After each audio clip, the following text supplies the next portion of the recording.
Hello friends, welcome back to my YouTube channel. First of all, ঘৰত কাম লাগি থকাৰ বাবে বেকগ্ৰাউণ্ডত মাত আহিব পাৰে। তাৰ বাবে ক্ষমা প্ৰাৰ্থী। আজি মই আপোনালোকক সৃজনী কলা বিদ্যালয়ৰ সৈতে চিনাকি কৰাই দিব লৈছোঁ।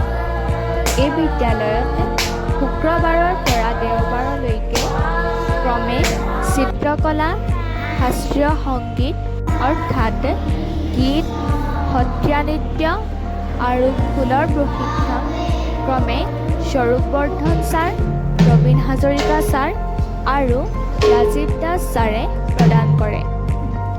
আপোনালোকে যদি ইয়াতকৈ অধিক জানিব বিচাৰে তেন্তে কমেণ্ট কৰিলেই হ'ব। এইবাৰ আহিছোঁ কালি দিনটোৰ মাজলৈ। মই কালি ওলালোঁ চুকাফা মহোৎসৱলৈ বুলি। ইয়াত ভিন্ন প্ৰকাৰৰ বিপণীসমূহ দেখি ৰৈ থাকিব নোৱাৰিলোঁ। স্পাইৰেল পটেটোৰ লোৱাৰ সৌভাগ্যও পিছে ইয়াতেই হ'ল। তেন্তে আজিলৈ বাই বাই।